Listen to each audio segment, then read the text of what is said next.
blizzard slammed into me like a freight train the instant I stepped out of my weathered truck, the temperature plummeting to a merciless -40 degrees Fahrenheit.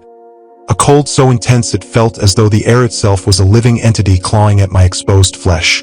The wind chill amplified the brutality, slicing through my layers with invisible blades, and my breath crystallized in an instant, delicate ice crystals forming a glistening lattice across my beard, each shard catching the faint moonlight like a constellation of frozen stars. I trudged through knee-deep snow, the powdery drifts swallowing my boots with every laborious step, toward the service entrance of Facility 7432D. This place was a phantom in the vast Alaskan wilderness, tucked 30 miles southeast of Deadhorse, its existence a secret guarded by the endless expanse of snow and the sparse, resilient pine trees that somehow endured the Arctic's relentless grip. To the uninitiated, it appeared as a typical research station. Clean white buildings rising starkly against the frozen tundra, their surfaces pristine yet unervingly still, punctuated by a gleaming main entrance adorned with sleek biometric scanners I'd never been permitted to breach. My access, however, was humbler. A circuitous route around the back, past the generator shed's low, rumbling hum and the fuel depot's acrid metallic stench that lingered like a chemical ghost, to a plain metal door etched with a faded service personnel sign. No cameras tracked my approach, no high-tech security systems buzzed with activity. Just a weathered card reader, its edges chipped and worn, and a handle that radiated an inexplicable warmth, a stark contrast to the surrounding ice, as if the door itself pulsed with some hidden energy. I swiped my badge, the familiar click of the lock disengaging resonating like a heartbeat in the stillness. A sound I'd internalized over 6 months of night shifts. I stepped into the decontamination chamber, a claustrophobic airlock where UV lights flared to life with an eerie hum, their sterile glow bathing me in a pale, antiseptic light. The air thickened with the sharp, medicinal scent of pine disinfectant, a fragrance that clashed with the natural cold outside, creating a disorienting sensory shift. Rule number 1 from my worn leather notebook surfaced in my mind, its ink-stained pages a constant companion. Use service entrance only between 10 p.m. and 6 a.m. Never deviate. After half a year, I'd learned not to question the rules, their cryptic authority a fragile shield against the unknown terrors lurking within these walls. The inner door hissed open with a pneumatic sigh, and I crossed the threshold into the facility proper, the transition of visceral shock, from the howling wind and biting cold that had numbed my face to the sterile warmth of corridors illuminated by flickering fluorescent lights. The air carried a metallic tang, a signature of government installations, interwoven with an elusive ozone-like scent, reminiscent of a lightning strike's aftermath, a whisper of something ancient and electric that teased the edges of my perception, hinting at forces beyond my comprehension. I retrieved my cart from the supply closet, its wheels squeaking with a rhythm that had become a strange comfort, a predictable pulse amid the facility's sterile heartbeat. The cart bore an industrial mop with bristles worn from use, a dented bucket, an array of cleaning supplies with their chemical tang, and a small toolkit for minor maintenance, tools that anchored me to the mundane amidst the inexplicable. Dr. Emerson had conducted my orientation 6 months ago, a tall, gaunt figure with prematurely gray hair that framed a face etched with lines of strain, his eyes darting like those of a man haunted, never lingering on me for more than a fleeting moment. He'd handed me that leather notebook, its cover embossed with faded gold lettering reading Night Shift Protocol. Its pages a patchwork of handwritten rules in various inks and hands, some crossed out with heavy black lines, others scrawled in frantic margins, a testament to the hands that had held it before mine.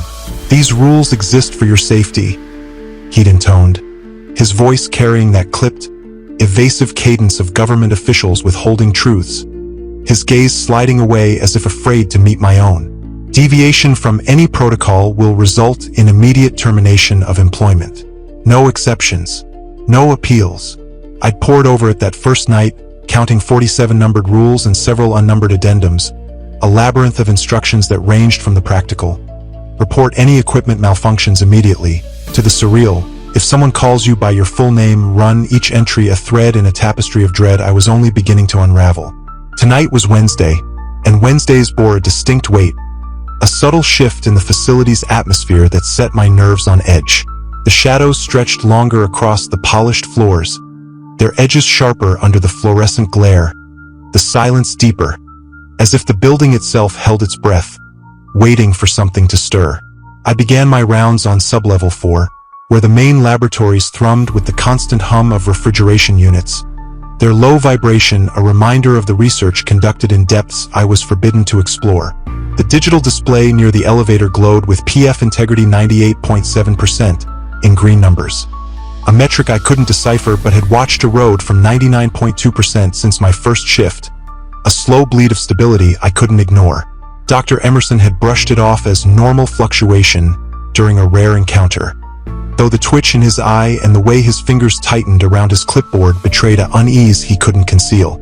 I mopped the main corridor with methodical precision, east to west as the manual dictated. The facility's grid layout delineated by color-coded zones, green and yellow for my limited clearance, blue requiring an escort I'd never received, and red, the forbidden realm of sublevel 2, a place whispered about in hushed tones by technicians I'd overheard during rare daylight shifts. The mop water was unnaturally cold tonight, a chilling anomaly despite the climate control maintaining a steady 72 degrees Fahrenheit, forcing me to change it twice by 11:15 p.m. A task that left my hands numb and my breath misting in the warm air. This was no mere quirk.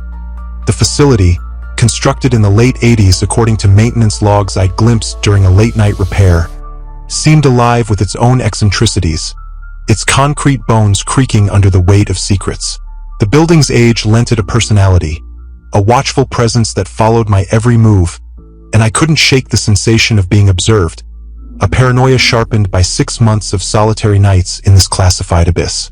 Shadows flickered in my peripheral vision, shifting when logic dictated they should remain still, their movements a dance I couldn't predict. The security cameras, their red recording lights blinking like malevolent eyes, offered a semblance of oversight, and I clung to the rationalization that it was routine surveillance. Yet the unease gnawed at me as I navigated the corridors, my footsteps echoing softly against the polished floors, a solitary rhythm in the vast emptiness. The facility had its own language, a symphony of sounds I'd learned to interpret. The low hum of ventilation systems, the distant whine of machinery grinding through its cycles, the occasional click of automated systems engaging and disengaging. Tonight, that symphony faltered, a discordant note disrupting the harmony, a whisper of something amiss that set my pulse racing. The containment units along the eastern corridor, sealed behind reinforced glass etched with biohazard symbols, glowed with steady amber lights, their hum a constant undercurrent. Rule 17 was etched into my memory. Do not attempt to clean or service containment units. Authorized personnel only. I'd never witnessed anyone enter those rooms during my shifts, yet the units pulsed with purpose, their frosted windows hinting at experiments I wasn't meant to see. As I approached the central hub, the temperature dropped again, my breath forming delicate clouds that hung in the air, an impossibility with the climate control's precision. I made a mental note to report it in the morning, though I harbored no illusions. Night janitor's observations were seldom prioritized, our voices lost in the bureaucracy's hum. The intercom crackled to life at 11:35 p.m., a burst of static filling the corridor before cutting to an oppressive silence. A clear violation of Rule 12. No intercom announcements between 10 p.m. and 6 a.m. unless emergency protocols are active. The silence that followed was heavier, the building seeming to hold its breath, a tension that pressed against my chest. I checked my watch, noting 11:43 p.m., 2 minutes until the Wednesday anomaly, a ritual I'd come to dread. Every Wednesday at 11:45 p.m., the lights dimmed for precisely 10 seconds, a power cycle Dr. Emerson had attributed to maintenance during my orientation, though his averted gaze and the nervous tap of his fingers suggested a lie. I positioned myself in the main corridor, an open space I'd learned offered the least disorientation during the dimming, recalling the panic of my first experience, trapped in a storage closet as darkness swallowed the world. The metallic scent in the air intensified, now mingled with a faint organic whiff of wet earth after a heavy rain. A Wednesday signature I'd noted before, always faint, always at the edge of perception, tonight more pronounced, a harbinger of the unknown. At 11:45 p.m., the lights dimmed on schedule, plunging the corridor into near darkness. The the fluorescent hum fading to a distant whisper. I counted slowly, 1 Mississippi, 2 Mississippi, reaching 8 when soft, deliberate footsteps echoed from the direction of sublevel 2, a sound that shouldn't exist in the empty halls.